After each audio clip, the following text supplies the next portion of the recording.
Okay, ayan. Hello mga kasari. Good afternoon. Okay, so time check.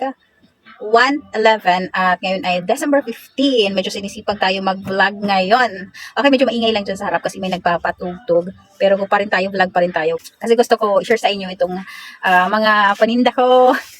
Dahil Pasko na. Ayan, paninda-tinda. Okay, bumili ako. O sa kahati. O, sa kakaha? Oh.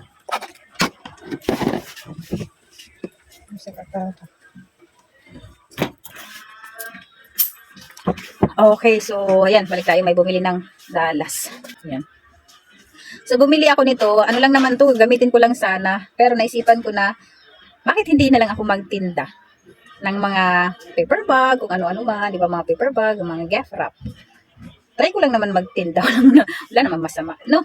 Okay. So, share ko lang yung mga nabili ko. Unti lang. Ayan, bumili ako ng mga ganito. Ayan, nakapag-umpisa na pala ako ano pa ito?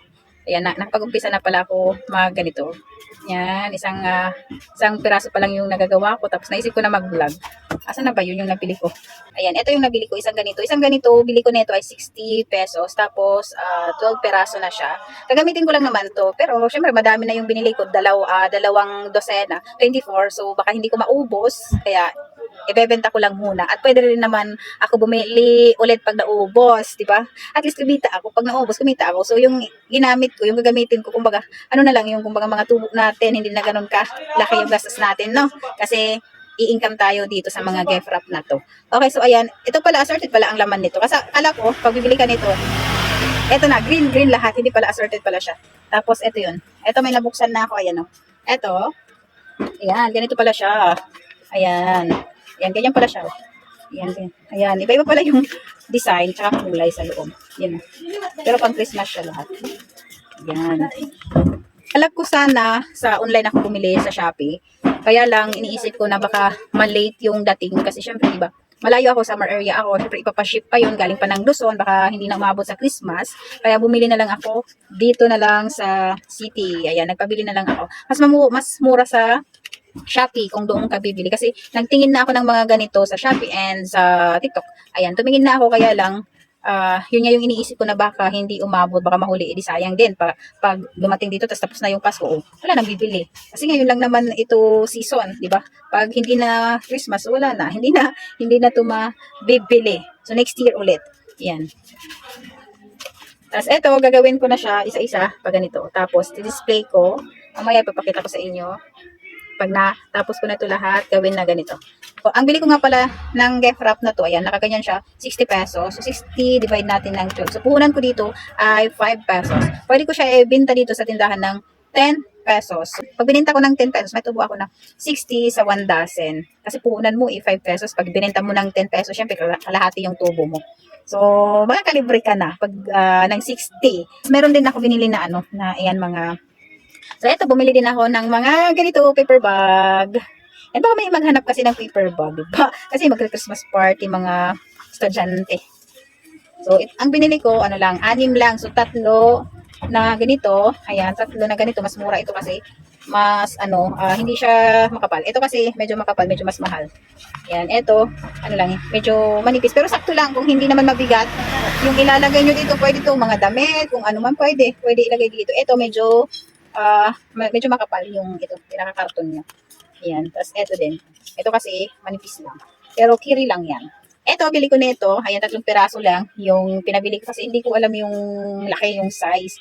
Ang bili ko nito ay 18 pesos. Ayan, 18 pesos, 3 lang. Tapos benta ko nito ay 28 para may tubo ako na 10 pesos. Ito naman, mas mahal yung isa. Bili ko nito ay 30 ang isa. Ayan, 30 pesos yan. Ayan, iba-ibang design. Ayan, iba-ibang design. Oh. 30 pesos ang bili ko niyan. Tapos, benta ko ay 40 pesos. Ayan, nilagyan ko dito ng 40 pesos. Ayan. 40 pesos. So, 6 lang to. Try ko lang kung may bumili. Pero, kung wala, gagamitin ko to. Lalagyan ko ng mga pangregalo. Pero pag may bumili, di mas maganda. Tapos pwede bumili na lang ulit ako para gamitin ko. Ayan. So, ito lang. Okay, ayan. Ganyan. Tapos dito ko ito nilalagay. Nahulog yung ko. Okay. Hindi. Ayan. Yan. Tapos dito ko siya sinasabit. Yan dito. Dito ko lang muna siya isasabit kasi wala akong ibang paglalagyan para makita din nila. Dito ako nakaupo, mas madali nila makita. Pag dyan bibili, kita agad nila. Tapos ito, di ko alam kung saan ko ilalagay. Baka dito na rin sa taas para andito to, tapos andito naman tong gift wrap para makita nila agad. Kailangan kasi nasa harap yung mga bago nating paninda, lalo na ito kasi ito yung ano ngayon, lalo na ito mga ganito kasi syempre, di ba? Ngayon lang to. Ngayong December lang kasi to. Sa pagkatapos na yung Pasko, wala na, hindi na to mabibili kasi naman pang Christmas kasi yung nakalagay dito. Oh, ito pwede kasi wala siyang pang Christmas, pwede to. Sa susunod, pwede siya magamit kahit hindi. Sa birthday pwede kasi walang nakalagay na pang Pasko. Ayan, mga ganyan lang. So, pwede siya gamitin sa mga birthday kung ano man pwede to. Ayan. So, tatapusin ko muna yung ano ba tawag nito?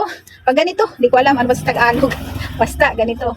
Ayan, eto. Tapusin ko muna, tas mamaya pag natapos na, ayan, ipapakita ko na sa inyo yung mga nagawa ko.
Okay, so, yan mga kasari, mga katendera. So, tapos na ako.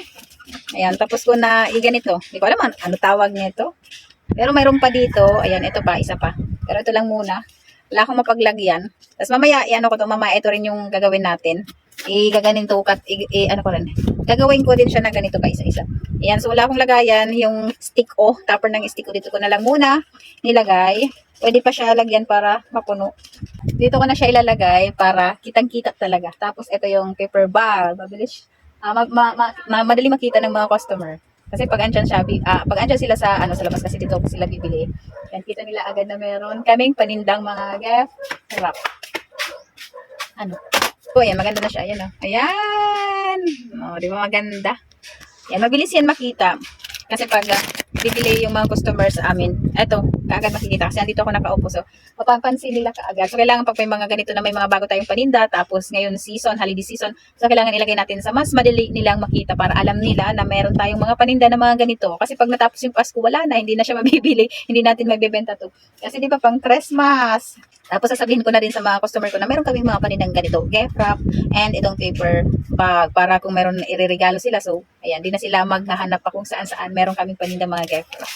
Ayan, so yun mga kasari, mga katendera, so ito lang muna yung vlog natin ngayong araw. So ito lang yung na-share ko itong mga gift wrap, tapos yung mga paper bag para ngayong mga Christmas party sa mga sa mga may pabibigyan ng regalo. Ayan.